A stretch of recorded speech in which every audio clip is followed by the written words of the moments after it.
I'm Luan, and this is my Mount Everest Guest Farm adventure story. Our goal for the day was to tackle one of the many multi-beach routes the farm has to offer.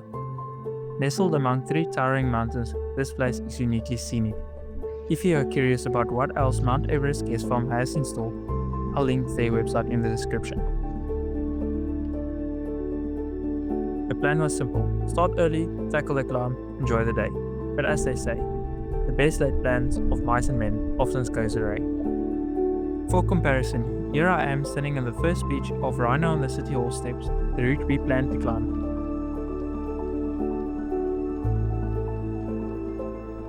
It's a 3-beach, 81-meter route, with the first beach being the shortest and hardest at 25 meters high. The second beach extends straight up a further 28 meters, and the third and final beach another 28 meters to the top. The plan was to start the day early, book in at the reception, and begin the hike before the heat got too intense. But the night before, we realized we didn't have sunscreen. After a futile search, we had no choice but to brave the sun without it.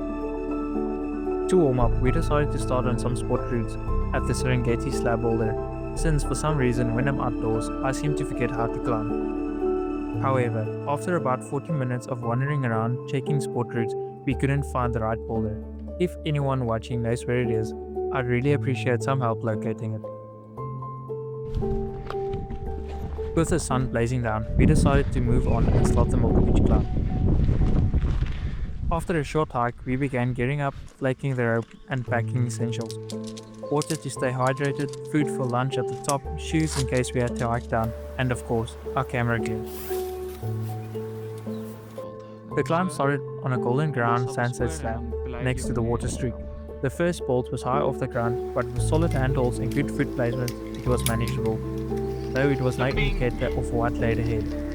Halfway up, the big handholds turned into crimps and required precise footwork. At the crux of the first beach, the route took a sharp left across the water streak onto a ledge.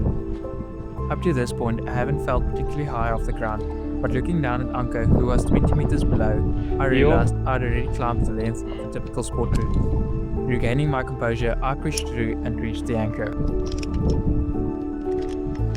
Once I was safely secured at the belay station, I double-checked everything and began belaying Anko up. She made good progress, but I knew the hardest part of the route was yet to come, the traverse section across the water streak. The tricky part of the traverse is that I had to give her enough slack so she wouldn't be pulled off the wall, but this also meant that if she slipped, she would take a significant fall. If the route had gone straight up, I could have set up a pulley system to help her, but there is no technique that I know of that would work in this situation. If any of you have suggestions, let me know in the comments. At this point, it became clear that we might not finish the route. The sun was beating down, and without sunscreen, we made the tough decision to rappel back down.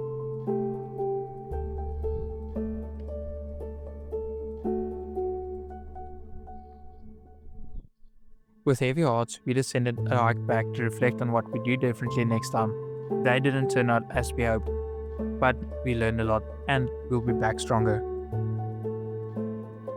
Not finishing the climb sparked new determination in me. Growing up, when I didn't finish the race, we had the saying, "Ek skuld hom," which means I owe you. It meant that we would return the next year to finish what we started. Well, Rhino on the City Hall steps, ek skuld jou. I'll be back.